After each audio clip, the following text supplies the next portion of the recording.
Hey guys, Fennec here from Team Lacuna, and today I will be doing a review of the Elemental RC Quanic Mini Quad. So, to begin with, if I flip this over here, you will be able to see it is a symmetrical X configuration. It has a short body like this, and I actually added an extension on here. I'll tell you about that later. Right now, this version has 4mm arms. You can also get it with 3mm arms. It has this up here, camera mounting system. Comes with aluminum standoffs, and yeah, it's a full-on racing quad. I actually got this as a prize. I got it for free from a contest, but I think I would have got it anyway if I hadn't won it as a prize, just because it was a quad that I was looking for. Compared to this old guy, my Strider, this guy's just big and bulky, and it actually had a lot of problems and crashes. It wasn't very strong. Whereas this one, we flip it over, you can see that it has this mounting plate. It's basically like the Alien, where all of these arms join in the center, and then it has a plate to cover it up. So it's ridiculously strong. I've been crashing it a lot, and it has withstood all my crashes insanely well. I've gotten a few kind of scratches on the edges of the carbon fiber on the arms, but other than that, no damage whatsoever. So before I go into anything else, I will just do kind of a build overview. I have some photos from the build, so I'll just go into that.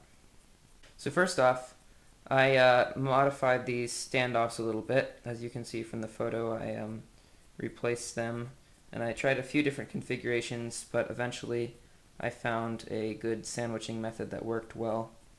Here you can see I am installing the PDB. By the way, the PDB that comes with this, it's ridiculously thin and super light, so that's awesome.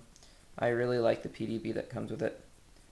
Then you'll see I'm doing my flight controller here, covering it up with tape so it doesn't short out. And then I started sandwiching everything in with all the wiring and stuff. Soon, before I got too far, I realized that I needed longer standoffs for the Naze board and all that. So I did some modifications and got some longer standoffs for that to make the sandwich plate. Here you can see I'm installing them like that, and then they were in there like that, and I was able to make a good sandwich. Then what I actually had to do is I'm running Easy UHF, and so the two middle standoffs are super close together, and the standoffs aren't very far apart from side to side. So what I actually had to do is I had to drill out new holes in the top and bottom plate and scoot the second to last standoff from the back. I had to scoot that back a few millimeters or so, almost a centimeter I think, to be able to fit my receiver in, which didn't turn out too well for my drill bits, but it worked. And then once I had done that, I created these little kind of custom ABS plastic plates, because what I was planning on doing actually, and what I ended up doing, is I made it so that my HD camera and my battery could go up top, and so because of that I had to move my antennas and wiring back off of the back of the frame, which is a little unconventional, but it's actually worked out really nicely. I found a good method to do that. So that was pretty much it for the build. It's a very tight build. You don't have much space. But it went together really easily. Everything fit together nice and snugly, and I was really impressed with the build quality, especially considering that this is only the first batch of quads that they cut out. Let me go into some more details about this frame. Basically, it's a great frame. The version I have, it's a 6-inch version, so it's going to be a little heavier than the 5-inch version. That's expected, but it was actually heavier than I thought it should be. I think it's with the 4mm arms. The frame, without any of the batteries or GoPro and all the like with all the electronics and without the HD camera or the battery, I think it's like 450 or something. And then with the battery and GoPro, it ends up being like 670 grams for takeoff flying weight. So it's a pretty heavy guy. And I think most of that is attributed to the 4mm arms. So eventually I'll probably order some 3mm arms and use those, just because this is ridiculously strong and I don't think it needs to be that thick of an arm to be strong enough. Another key feature to this quad is the camera locking design. So let me go into that a bit. So I'll have a close-up photo, but also let me just show you here.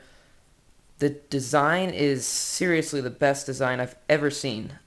It basically has these two little guys here, and so it has these two cross bolts, hard-mounted bolts that go across from one side to the other, and you can basically adjust them, loosen them, and adjust them around, and then tighten them back up. So you can either have a fixed position of your camera so it doesn't move at all, or you can have two positions, so it'll lock in a down position and an up position. So right here, you can see here's a down position and here's an up position, and it's locked up there, and it's locked down here. And that's one thing that I always had trouble on with my old quad. It didn't have a very good mounting system. I just had to use this little aluminum mounting bracket that came with the camera, and it worked all right, but this is amazing. It doesn't have any play from side to side, and it's stiff, and it locks up and down position, so you never have to worry about if your camera's in the same position or not. Also, it came with this awesome foam up here to mount your battery on. It's pretty grippy, so your battery doesn't slide around, and it gives it some extra padding so you can really tighten down the strap and get everything secure. Up here, I made a custom little GoPro mounting plate.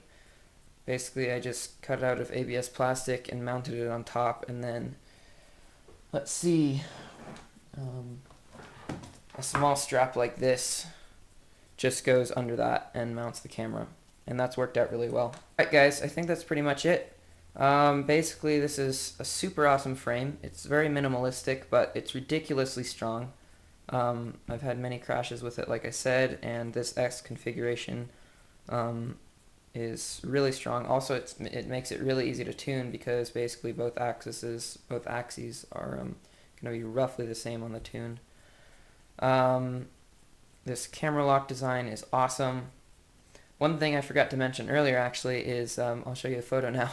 When it came in the box, it came with some candy and stickers and a bunch of cool stuff. So go Elemental RC, you guys are awesome.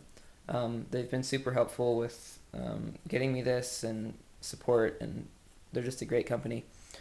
So I'm going to show you a bit of flying footage now, just to kind of show you what it flies like. I guess that's pretty much it. So thanks for tuning in. Go check out Elemental RC. They're super awesome. I think this frame, it used to be like $80 when they started out, but now I think it's down to $60, which is really, really cheap for a frame, especially of this build quality. Super strong frame. Get it for racing, or if you want to do something like me, you can modify it so you can do some freestyle stuff with it. And yeah, I'm just loving this frame. So, till next time, Carter from Team Lacuna. Peace out.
Alright, one quick last thing.